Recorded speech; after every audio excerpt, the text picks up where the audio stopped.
Hey guys, so it is getting to be fall here, so I just thought I would do sort of an end of season video. I've had a lot of folks ask me for a little tour of the orchard, and I figure it would make a lot of sense at this time to do an end of season garden tour along with the orchard. Reason being is just that I've really built things out in our backyard area here on the property. And so maybe next year I'll be able to start expanding out into the acreage a little bit, as you can see out there. That's all unused currently, so I'm just kind of keeping it wild for now. But yeah, we'll take a little look at the garden and a little look at the orchard, and I'll show you all my orchard trees. It might be a little longer video, but I'll try to get through it quickly without being too long-winded. So I guess the first thing I'd like to show you that I'm sort of proud of is my compost bin. I've been working really hard on filling that and turning it and getting coffee grounds from local coffee shops and my own animal manure and stuff from the garden and table scraps, and it's worked out really nice. I think we're going to get some good compost to make more raised beds next year. Of course, since it's the end of season here, I'm doing some cool weather crops. So right here I have some beets, and initially I was just growing these to make pickled beets and maybe feed some of the greens to the animals, but I've really found that I quite enjoy them, the greens that is, so I've been cooking with them a lot, so I'm just going to keep using these until they wither out, and then I'll pick the beets and see if they're usable at that late stage in the game, or maybe I feed them to the animals. We'll see. We've got some kale, and in my climate here, in Southern California, up in the mountains.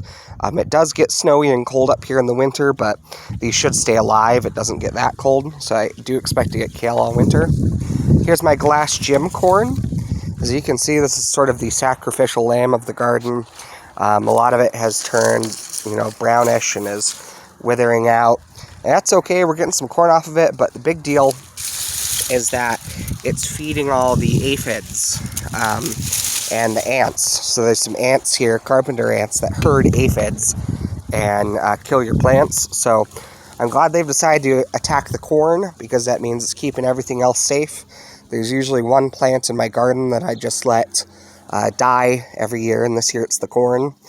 And usually the pests will go and eat that. So whatever they're eating, I just let them enjoy. Of course, we have strawberries.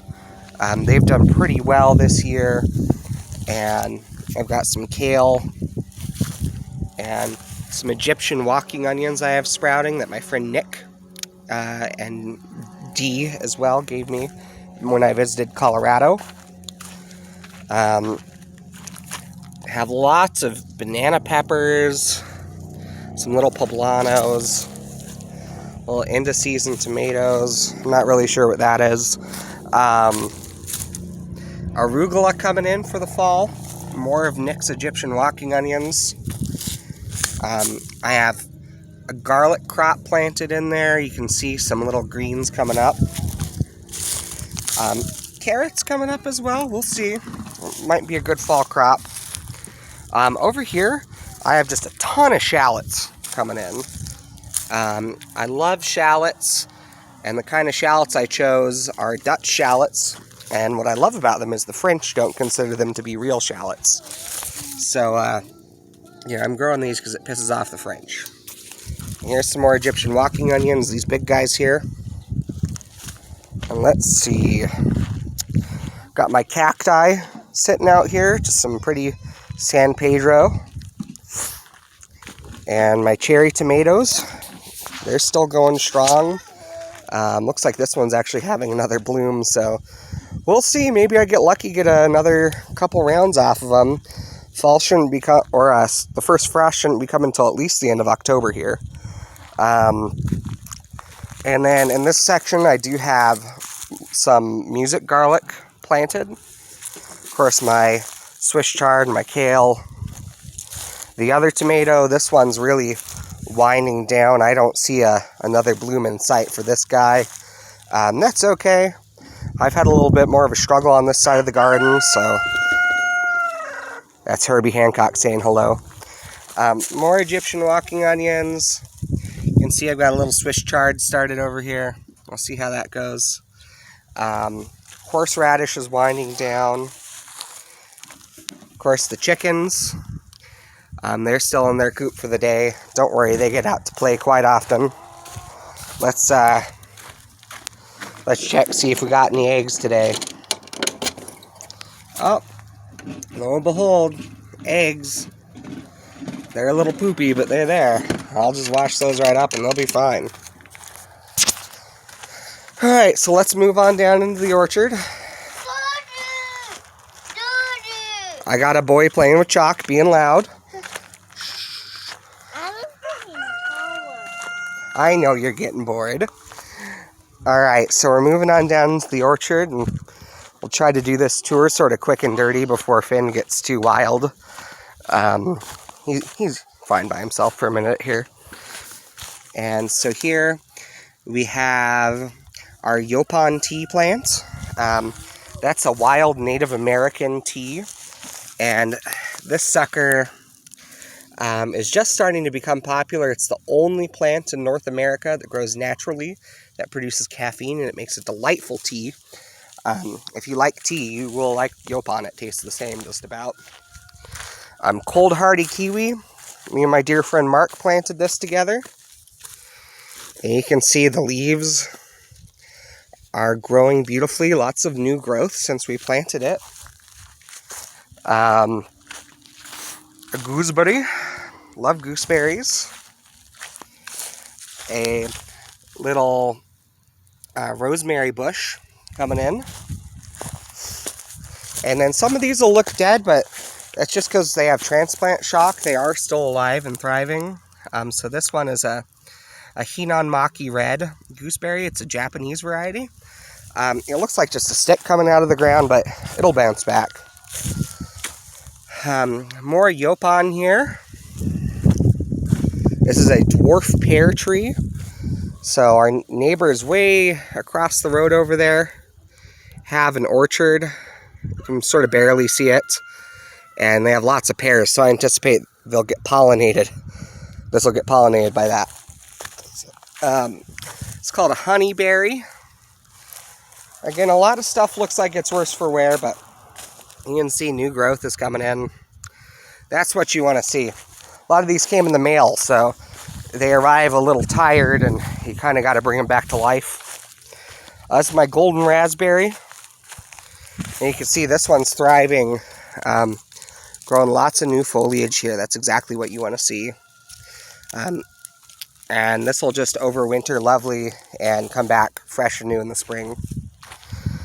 This is one of my favorite things. I've always wanted one of these plants. This is called a Chinese tea plant. So it's cold hardy, and it's called a camellia. So that's like your green tea, your red tea, your black tea. All that stuff comes from this plant. And you can actually make a white tea from the tea flowers here. Really looking forward to harvesting some of that next year. We got our fig tree here. A cold hardy drought tolerant fig. Cool thing about all of our trees for the most part is they're tolerant to cold, heat, and drought, which is what you get up here in the Tehachapi Mountains. So here's a little fig. We've eaten lots of figs off this already, and you can see new growth coming in on that node there. That's exactly what you want. And you can see, since we're on a hill, I've created these little berms so that when there's rainwater, there's going to be a catchment. And of course, when I water, it catches it there instead of letting it continue to slide down the hill. That's really important. Over here, we've got another rosemary. This is a St. Teresa grape. And I've just been climbing things up along the fence. I'm not going to bother building trellises. I'm just going to see how much of the fence I can get covered. And if I get grapes, great. Or if I just get a bunch of pretty leaves on the fence, that's great too. Over here, I have a nectarine tree. And the great thing about this is it is self-pollinating, but I have a dwarf peach tree nearby. I like nectarines a little bit more than peaches. but since they'll pollinate each other, from my understanding, I should get more peaches and nectarines out of this deal. This is my last tree that I planted yesterday. This is a cold hardy olive. So it's hardy down to zone 8, so it should do just fine where I live. Its primary use is going to be for olive oil, although I will not mind making some olives for eating as well, although I'm the only one in my family who eats olives, so it will be something that is sort of a special treat when I do make it. This tree is doing really, really well. It's already growing a ton of new foliage. This is my loquat. Some people call it the Chinese plum, but it's really just arrived and has been growing and thriving. All of these lighter green leaves are brand new. You can see there is a little bit of wind burn. That's just a thing that happens up here because it is so windy 90% of the time. So one of the trade-offs of living somewhere where we could afford some decent land is that it's windy and slopey. That's okay. This is our mulberry tree. So this should be an ever-bearing mulberry tree. It's going to get about 15 feet high down the road. And I love mulberries. Can't wait to have them around. They make great wine, great pies. This is my dwarf peach I was telling you about. And it's within, 30 feet of my nectarine. So that's good. This here I'm really excited about. This is called a star cherry. And I think its real name is Pingtangatuba. But that's a little harder to say. And I'm not going to expect anyone else to remember that. But these will make some really, really tasty star-shaped fruit. They're supposed to taste sort of like passion fruit. So I can't wait to try them. Again, drought tolerant to the temperatures in our area, unless we have a real freak storm. So maybe sometime in the next 20 years, this thing will die in a cold snap, but we'll see if I can protect it. So down here, there's just a little fun project. I really love mint. I've got 2 kinds of tea up there already, and an herb with the rosemary. So I thought, okay, I've got this area that's a little too slopey, a little too rocky to put much of anything. So I decided to put a bunch of mint. So what I've done is I've dug holes, I've mulched them, I've added soil builder, and just put a ton of mulch and rabbit manure over here. And already, since I've got these in the mail, they are growing fast. So left to right, we've got some lemon balm, spearmint, sweet mint, spearmint, sweet mint, and again lemon balm. And the idea is, since mint is so invasive, my real goal here is I do love mint. I won't use this much mint once it grows out, but I really want it to just cover this slopey hill and help prevent some erosion naturally. So I'm trying to just blanket as much of the ground with plant life as possible to help hold in moisture, create a nice little microclimate here on the hill. So these guys are going to play their part because they are so invasive. That's exactly what I want them to do on this hill.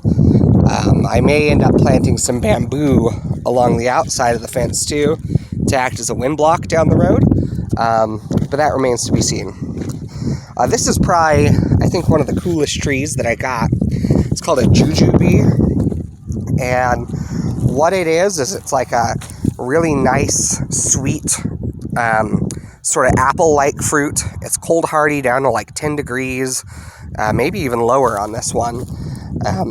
But this is a very drought-tolerant, disease-resistant tree for this area, self-pollinating, and it grows these little apple-type fruit that you let them dry on the tree, and they'll basically taste a lot like dates. And they're very good for you. They have a calming effect. If you eat a few, you'll get really chilled out. And yeah, they're really, really good for you. Just one jujube has your full daily amount of vitamin C that you need, tons of antioxidants, and they're really exotic. So that's one theme I'm going for is, I can buy plain old apples at the grocery store anytime, but, you can't go to the grocery store and buy jujubes. So I'm growing these because they'll thrive here. They only need a little water, and they're going to, serve us well for years to come. This guy here is our cold hardy pomegranate. It's struggling just a little bit. You can see a lot of the leaves have fallen off, but it is still alive, so I'm just keeping at it, and we'll see if it doesn't survive. Luckily, all of our trees I got on warranty, so anything that dies within the next year, I get a replacement. Which brings us to this one, because it arrived really messed up in the box, poorly packaged. You can thank fastgrowingtrees.com for that. And luckily, they were true to their word on my warranty. I told them, hey, this isn't working out. They said, well, plant it anyway, and, we'll see if it bounces back. It did not, so they are shipping me a new one. But it's called a strawberry tree. And it does not grow strawberries. It grows a little red fruit that kind of looks like a strawberry. There's lots of different strawberry trees out there. And they're all different species. But this one is called Munteningia calubria, or calabura. So if you want to look that up, that is what that's called. And not to be confused with the 4 different other kinds of trees called the strawberry tree. This is my apple tree that was already here when I moved in, but I've been sort of rehabbing it, and you can see it's starting to show some appreciation back. Got new growth coming in, which is pretty awesome. Not much to say about that, except I hope I get more than 4 apples from it next year. I wasn't really taking care of it this year, but now that I have the orchard out here, it's going to get some TLC, and we're going to turn it into a good apple tree. All right, coming up the other side, I've got a purple grape growing on the fence here. Real tasty, jammy grapes. Another kind of purple grape, not as dark purple. You can see the straw I used had some wheat seeds in them, so some of these have a little wheatgrass growing. That's okay. It's just going to act to build up some carbon in the soil. That's a good thing, ultimately. Another Yaupon bush. Another Hinonmaki red gooseberry. Another just standard Pixwell gooseberry bush. Hinonmaki red gooseberry. This here is my apricot tree. It's a semi-dwarf variety, so should be good. Most of my stuff is dwarf because I don't want to get up on a ladder to pick fruit. So, if I can just use a step stool, that's great. Here's my other tea plant. This is a camellia, the real tea, not the Yaupon. It's a Stella cherry tree right here. Semi-dwarf variety is my understanding. Another Yaupon bush. So I have 4 Yaupon bushes. I think in the next few years, Yaupon's really going to catch on, so maybe I'll sell some tea or I'll just keep it to myself. Another gooseberry. A red raspberry, and again, it's got some transplant shock, but new growth coming in.